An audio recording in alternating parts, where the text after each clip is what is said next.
you're going to be here, Sean. I'm going to swap with you. That's all right. Thank you for having me here today. It's a pleasure to be back. And I had completely forgotten that you actually was worshipping in this part of the church and not that part of the church. And I was walking up here, I was sort of wondering, why is everybody standing down on the netting? It isn't lunch yet. And then, of course, it clicked to me that you're doing some renovations in here. So I hope it's all going well and that you soon get back to normal decisions in here. So I want to also just say thank you to you all for your support. I bring you greetings from the NZPUC, our team there, our officers, Eddie, our president, Kingsley, who is our treasurer, still sitting in Fiji, having trouble coming into New Zealand because of travel restrictions and border closures and everything else. So keep praying that a solution can be found for that as well. But we appreciate your prayers and your support as we support you and your ministry here. And John Lowe will concur on that. We can't do what we do without your prayers and without your support. So I want to thank you for that. I won't take too long. It won't be 2:15. Don't worry, it won't be 2:10. But yeah, I do have a message for you today, and I'll get into that shortly. But before we start, let's just have a word. Dear Heavenly Father, we just come to you beings here this morning. We come to you with grateful hearts and thankful hearts for the blessings you give us.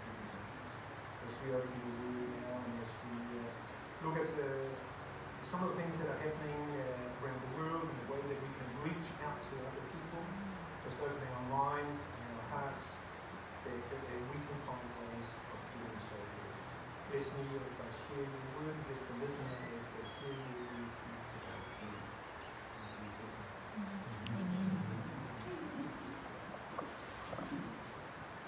My title today here is called Followers. Have you got any?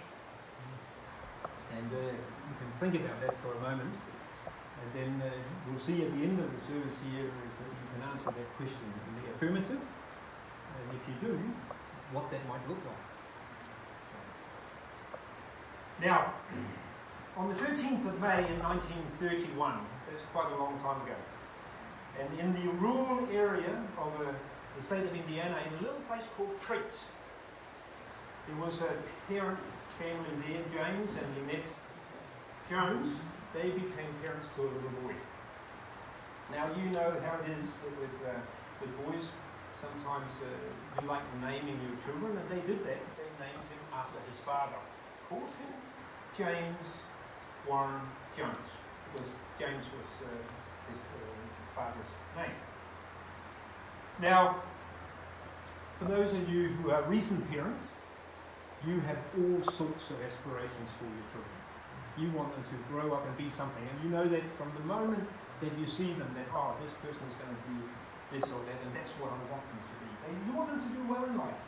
And I can tell you what, I'm sure that Lynette and James had exactly the same thoughts about their little boy. Now, the challenge here was that James was not your average child. As a matter of fact, he struggled when he was younger. He didn't fit in with other children up through his years in school and so forth. I don't know what you call it these days. When I was in school, we used to call them the weird kids. All right? You recognise that? They were the ones that were sort of a little bit strange and not quite like everybody else. They weren't the ones that were doing everything like everybody else. They had different things in mind. They did different things. And James was this. There was one thing about James, and that was that he liked reading. He was what you would call a voracious reader. He would read all sorts of things. And he especially studied these kind of people. Anyone know who this is? Recognise that photo? Anyone? Mao Tse-tung. Yes. What about this fellow? Stalin.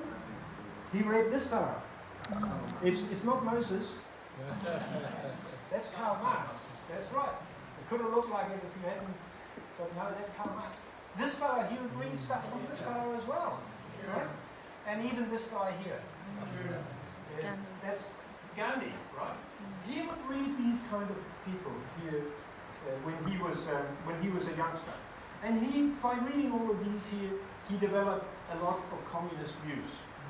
And then remember, he grew up in the Americas, especially up in the late 40s and into the 50s, which is known as the McCarthy area, after McCarthy, who was a very, very nasty man in many ways, because he created this concept of there's a red under every bed. Anybody ever heard that? Right? And people were being persecuted in the US, for their political views. And James experienced this firsthand. He saw this firsthand, and he became increasingly frustrated with it. And the interesting thing about James, though, is that he also developed an intense interest in religion. Despite that he had all these things about the communist side, he was also very, very interested in religion. And despite his political views and being a communist, he actually ended up as a student pastor in the Methodist Church. It didn't last very long, because he quickly worked out that being a student pastor in the Methodist Church was not nearly as lucrative as it was to work and create your own church. Because there's a lot of money among Christians, especially if you were going into faith healing and all those kind of things. And you'll recognize that if you've ever watched American TV and TV preachers and so forth, you know what they're talking about. Right?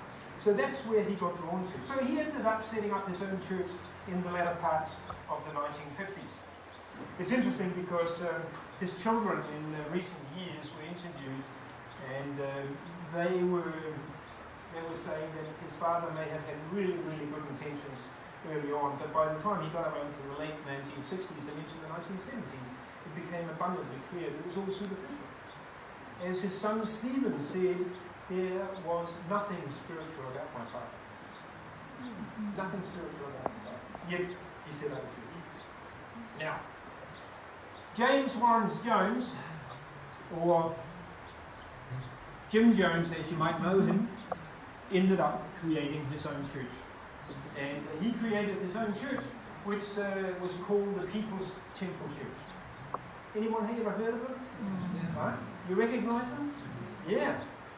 And it was headquartered in California, and at one stage he had more than 5,000 followers.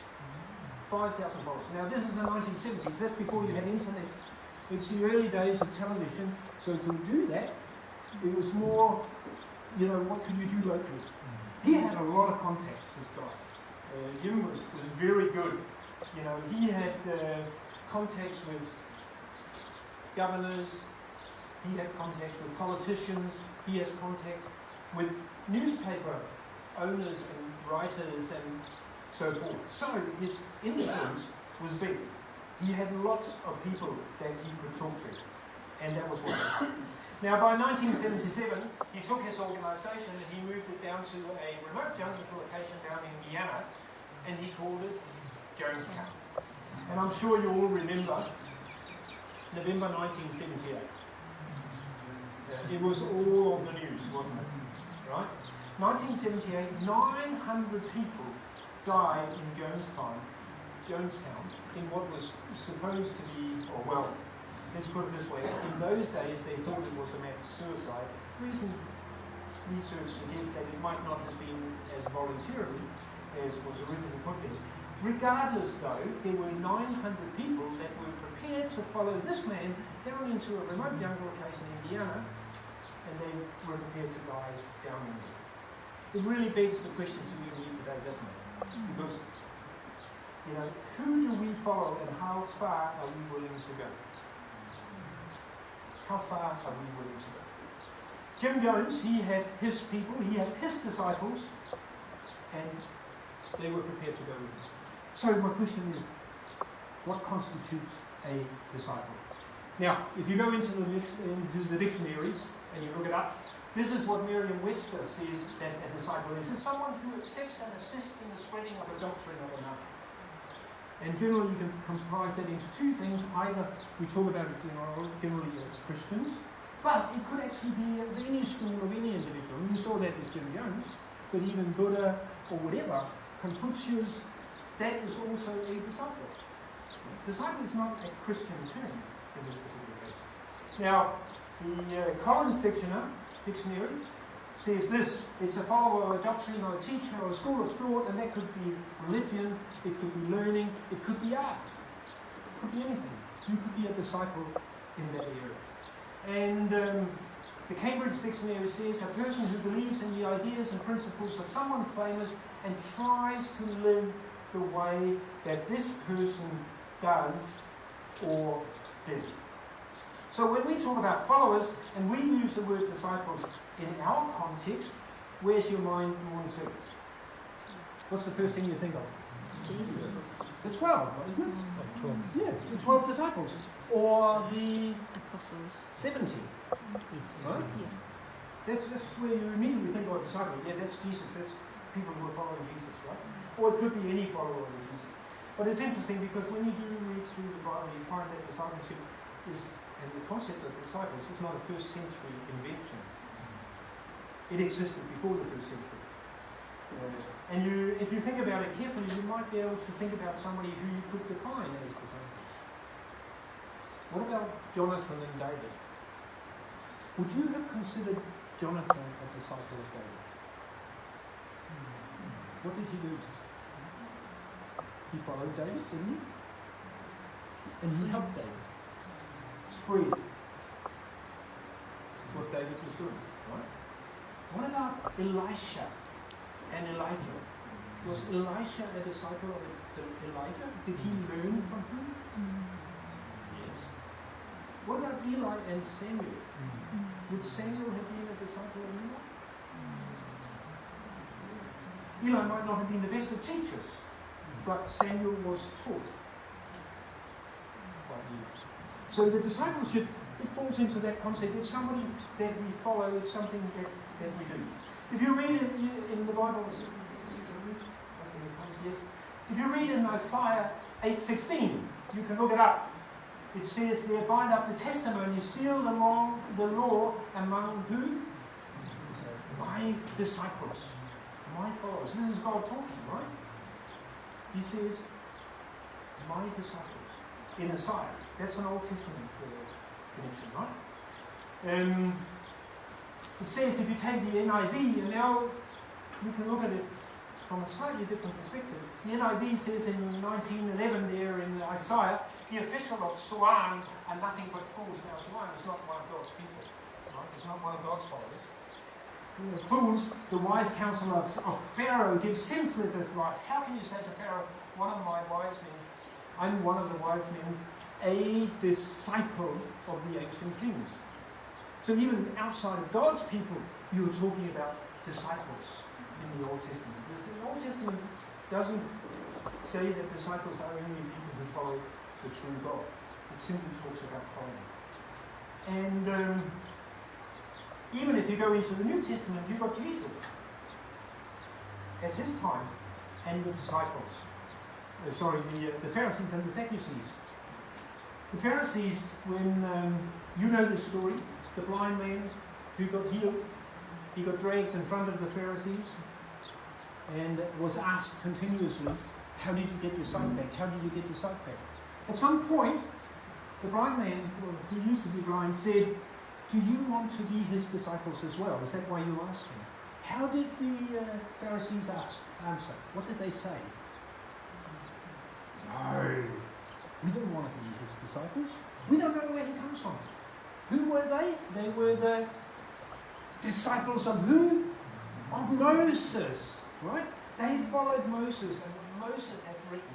It says here we know that God spoke to Moses, so therefore we have to follow Moses. But of this man, we don't know where he comes from. So, in Matthew, we read this here. Who's this we're talking about? Anyone remember? John the Baptist, right? He's sitting in prison and he's getting a little bit of doubt.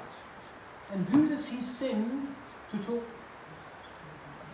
His disciples. So John the Baptist, had disciples. He had people who followed him as well, and he sends them off to Jesus. So when we look at this whole term of disciples, remember the definition that we were talking about. Someone who follows a teacher or a doctrine or something is a disciple. So again, I ask, whose disciples are you today? Who do you follow today? And what do you follow? Now, there are many people who follow many things in the world today. My favourite son-in-law, I only have one, but he's still my favourite. He follows something that's called THS. Now, anyone knows what that is? Well, if you're interested in football league in the United Kingdom, you'll know what THS is. Tottenham Hotspurs. Whenever they play, he'll be on the internet and he'll be watching. Right? That's the kind of following, isn't it? We all have things that we like following. Now, there are people all around the world that makes a lot of stuff out of following. And they do it here. Anyone knows what this is? Social media. This is social media. All right. Anyone know all 9 of these? Let me see. All 9. Anyone? Come on, the young people out there. Try it. You can't see. You have to come in and sit in here. Right? Anyone know? Oh, we'll start up here. Anyone know what that is? Pinterest. Pinterest. You knew that. YouTube, Facebook, Instagram, Twitter, what's it? Periscope. Periscope. Vimeo. Vimeo. Right, Yeah. okay, it's 9. I mean, there's hundreds and hundreds and hundreds out there. But you see, you knew most of them. How many is involved in any of these? How many has got an account on social media? Come on, put up your hands and be honest, right? Most of you have some kind of social media context that you're working with. There are people who have made a success out of doing this kind of stuff. They've made a success out of being followed on this kind of stuff.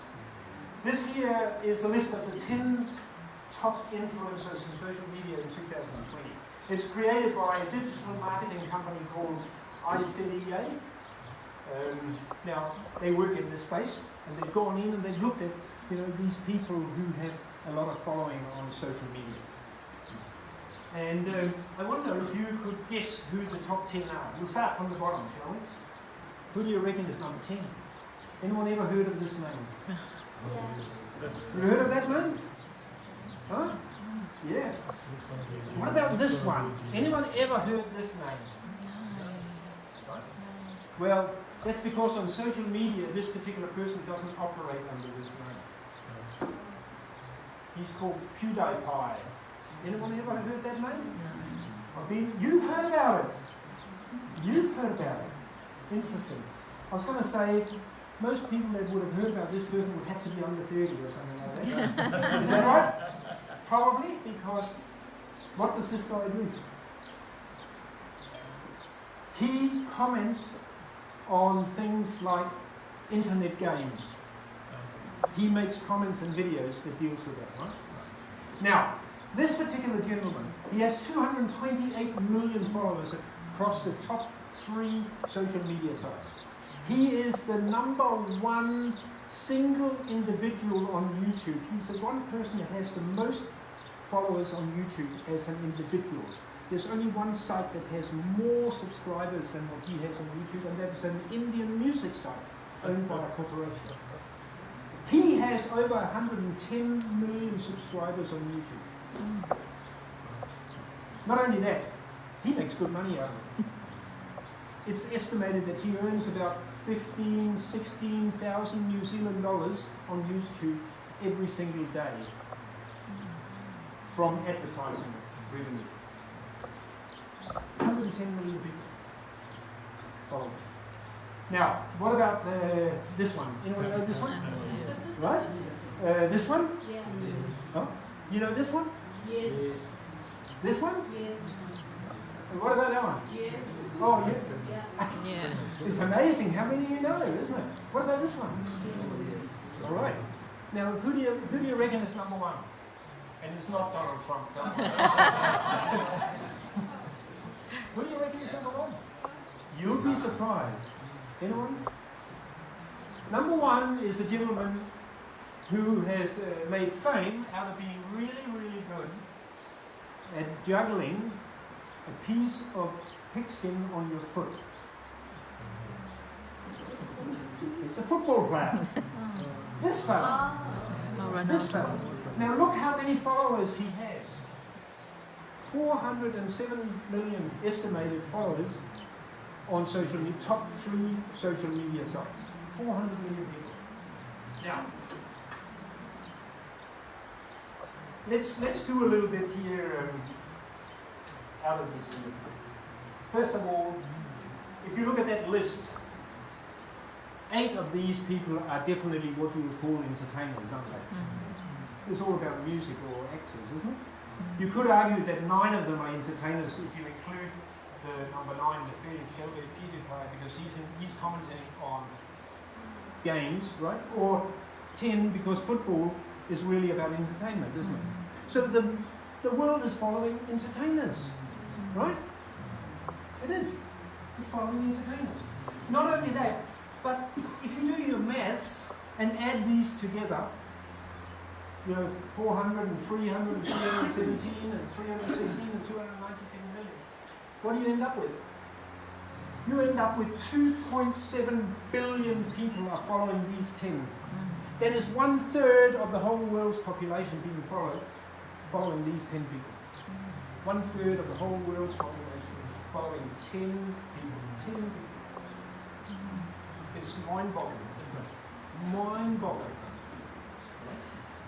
So I have to ask you again, number one, who are you following and how many people are following you on social media? What does Christ want though? Because this is all entertainment. What does Christ want out of a follower when we're comparing it to everybody else? This is what Christ says. So Jesus said to the Jews who believed in him, if you are faithful to what I have said, then you are truly one of my disciples. If you're faithful to what I have said, you're truly one of my disciples. And what does Christ say? Well, some of us has got into our mind and thinking that following Jesus, is like what we just saw on that list before. It's about subscribing. You know what happens when you subscribe to one of these things? What happens is that you then get a little ping every time that they post something new. It reminds you, oh, Cristiano Ronaldo has just posted something. I need to go in and read what it is. And it's easy in our Christian life to think that this is how Christ's life is as well. We get a little message, we read it, and then what do we do with it? Nothing. Because that's what happens with most of these people. Occasionally they will tweet it on, but most of the time you just get the message and you read it, and you actually don't do anything with it. Now, when it comes to our Christian life, someone's even got ourselves into believing that witnessing can be taken care of by making a donation to somebody else to go and do it for us. So we make a donation in our tithes, we pay our offerings, and then we're very happy that we've got Shamuel and Brent to go and do all the work for us. They're the witnessing guys, right? That's why you went to college, wasn't it? And we feel that, we've done our duty when we have paid our tithes and offerings. It's all good and it's all important, but you know what? It doesn't actually excuse us from individually doing what we've been called to do. We can't pass it on. Right? Every year for many years I've gone home to visit my parents. I come from Denmark, so my parents still live over there. This year is going to be the first time for a number of years that I can't go, simply because there's limited flight and the borders are closed, so you get stuck here. Last year when I went home, as I always do when I go home, I talked to my parents. They've lived in the same house for 40, 50, 60 years, over 60 years, 62, 63 years now. They lived in the same house. And they know everything that goes on in town. So I always ask, so what's happened? And we knew lots of people, especially when the town was smaller, it's growing a lot bigger. So I'll check in and see what has been happening. This time around, when I was home last year, we got talking about the local swing club.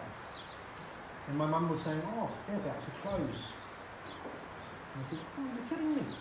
They've been around for since I was this tall when they were first established. So what's happened? Have they got no members? And my mum goes, oh no, they've got members. They've got over 700 members in the swing club. But they're about to close. I thought, oh my goodness, has somebody run away and made them go bankrupt? Run off with all the money or spend it on something? No, they've got plenty of money. That's not the problem. I said, so why are they closing? And my mum said, well, they've got 700 members, but they can't find 10 people that are willing to run the club. There's nobody who's willing to do anything to run the club. Let me ask you a question. Does that sound familiar when you're sitting in the church nominating committee? You've got a church of 60 people, yet you can't find 5 people to serve. Well, discipleship is about serving, it's about doing something. It's about not enough just to say, well, I pay my tithes, I pay my offerings, I come and I sit and I listen and I go home. Christ wants more from us than just that. It's just not enough. And actually, there's a story in the Bible where the disciples had to learn that lesson as well. You'll find it here in Matthew. And if you remember, this year is when they were out in the wilderness and Jesus had just been talking to a group of people. There was about how many? Anyone remember? About 5,000? Yeah, men, and then there was all the women and the children. And what did the disciples say to Christ? We are right here in the wilds and it's very late. We've been hanging around here, Jesus, for a long time. Why don't you tell these people here to go home? Tell them the show is over. Come again tomorrow if you feel up to it, if you're still here. But send them home so we can have some peace and quiet. Right? That's basically what they're saying, isn't it? Go in and get some food for themselves and let them sort out themselves so that we can sort of get a breather. That's not Jesus' plan, is it? Because what does he say to them? There's no need for them to go away. You give them something to eat. Christ actually wants them to do something about it because he wants them to be active rather than passive. He wants them to take responsibility rather than pass the responsibility to somebody else. The mindset of the disciples was one of the show's over. The mindset of Christ was one, this is where the show begins. So you have these 5,000, you know the rest of the story, you already said it was 5,000 men. There were probably been 15,000 people there. They ended up being fed with a couple of fish and 5 loaves or however much they had at the end of the day. And yet there was 12 baskets left over and they were finished. Right? Christ, he calls us to be active participants today. He doesn't want us to be passive in what we do. He wants us to be active in the spreading of the word. He really wants us to. And he does that for a very, very good reason. Now, who here goes to the gym? Be honest. Oh, it's on a little bit. Who goes to the gym? No? Not many. Why do people go to the gym? They want to get fit. Yeah, they lose weight. As a matter of fact, you do know that even when you've been to the doctor, if you've had an injury or something, you can be prescribed gym sessions in order to be what? Strengthening your muscles and do something to be made well again, right? Now, I wonder.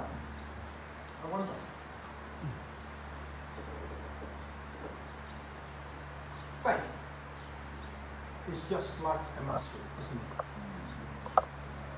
If you want to know how well a gym session works and a muscle works, you just ask Arnold. Right? You want to know Arnold?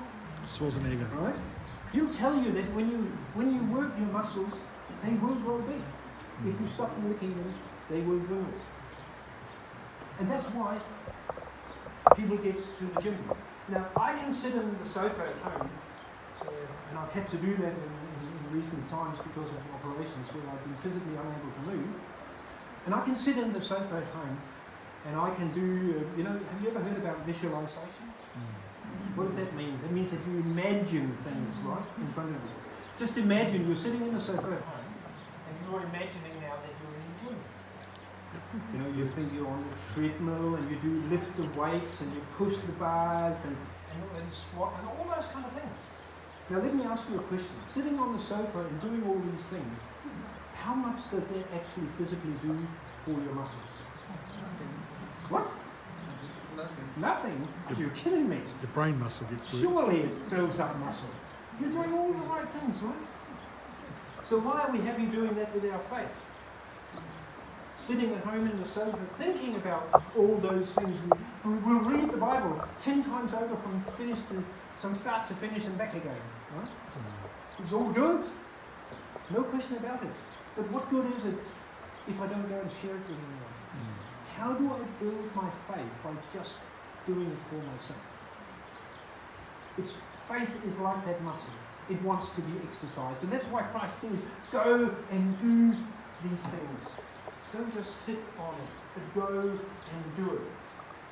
We've got to do it. Otherwise, we're not going to get there. Or even better, what good is it when you're packing up, you've lived in the house there for 15 years in the same neighbourhood, you're packing up the last load in the moving van, and your neighbour comes over and looks at you and goes, oh, because he's seen what you've carried out into your van. And he goes, I didn't know you were a Christian. And you've been living there for 15 years. Think about it. What good is that about your faith? My faith. If I can live in a place for 15 years and my neighbour doesn't even know that I'm a Christian, that is a problem, isn't it? I haven't exercised my faith the way that I should. And you know what? It's actually not difficult to exercise that faith. We can start even in small. We're not all called to be standing on the street corners to preach. We're not all called to be on TV like Sean Will. I'm certainly not. But there's always something that we can do. Think about it this way. If Cristiano Ronaldo can speak to 400 million followers every time that he posts something on his internet sites or his Facebook site or YouTube site or wherever he posts it, why can't I speak to my 52 Facebook friends or 53 Instagram friends or 45 Twitter friends with something that is important to me, which hopefully should be my faith? When was the last time I actually just shared a post that had come? On Hope Channel, we post up every single day at least 2 or 3 different posts. One will be a little inspirational message. You'll probably, hopefully all have seen Brent do that back in October, yeah. So, and it's easy. We post every day a program that comes up in the next 24 hours that can be shared with friends. And it's easy. All you need to do is to share it. It's great when you're on social media and you just press the like button, Okay, so there was 500 people who liked it, but there was nobody who shared it. Now, the like is good because it's self-gratification. It means that I'm just one of many, and all it does is just puts a little like on it. It doesn't do anything with it. Unless people are looking at it, they will not share. It's not until you've actually shared something that it goes any further. If you share something from one side to another side, then you've started spreading the message rather than just acknowledging it. And that's what we're here to do. We're here to spread the message. So think about that. On social media, it is actually very easy to just share messages. And if we can't share messages about our faith, maybe we need to re-examine where our faith is. Because that should be the easy thing to do. I encourage you to do that. Share more about your faith and use social media. I don't know how many people are in here today. 50 odd people? Now, 75 maybe? If there's 75 people here today, and we have 50 friends that we share something with, we have immediately reached 3,750 people with a positive message. There are 10,000 Adventists in the North Island. If they each shared with their 50 friends something, how many people have we reached? 500,000. 500,000 people reached, just like that. I come back to this question about Cristiano Ronaldo, who shared with 400 million people, yet we can't share with 25. Of course we can, and we should do. There's nothing wrong with it. Now, let me just finish with the text out of John, first John, because it tells us a little bit also about why ultimately this is important. In 1 John it says here, and I've taken this out of the J.B. Phillips translation. I like the J.B. Phillips translation. It's slightly different language, but still the same message. And it says here, we are writing to you about something which has always existed, yet which we ourselves actually saw and heard, some things which we had an opportunity to observe closely and even hold in our hands, and yet, as we know, was something of the very word of life himself. Can we say that? Have we experienced this? For it was life which appears before us. We saw it and we were eyewitnesses of it, and we are now writing to you about it. That's what we should be doing, isn't it? Writing to somebody else about it, not just keeping it to ourselves. It was the very life of all ages, the life that has always existed with the Father, which actually became visible in the person to us more from Him. We repeat, we really saw it and heard it, what we are now writing to you about. We want you to be with us in this fellowship with the Father and the Son, Jesus Christ. Is that our desire, that we want somebody else to be with us in this fellowship? It should be, shouldn't it? And then he says here, we must write and tell you about it. We must. We are compelled to do it, because the more that fellowship extends, the greater the joy it brings to us and somebody else. Discipleship should be a joy. It's all about a joy, isn't it? Following Jesus should be the greatest joy that we can have. And sharing it should be, as it says here, an even greater joy. Because doing so means that there's going to be more people that are enjoying this fellowship with us. I'll encourage you to think about how you can share, because ultimately Jesus wants us to be participators, not spectators, right? Because it brings joy, not just joy to Him, it actually brings joy to ourselves. And John said that in his letter, right? The greater the joy it brings to us who are already in it. So, if Jim Jones could get 900 people to follow him down into a remote place in the Guyana jungle, what's hindering me, what's hindering you to have 5 people following you into the kingdom of God? If you could have 900, what's hindering me to have 5 people following with me into God's kingdom? There's only one thing. That's my desire to do. Let's pray.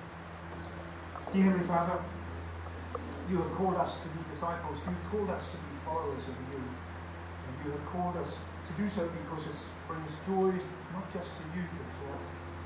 Help us as we take up this challenge in our everyday life, Lord, and find ways that we can share this joy with those that are around us. Give us the courage and give us the wisdom to do it, Lord, and that many people be blessed when we do so.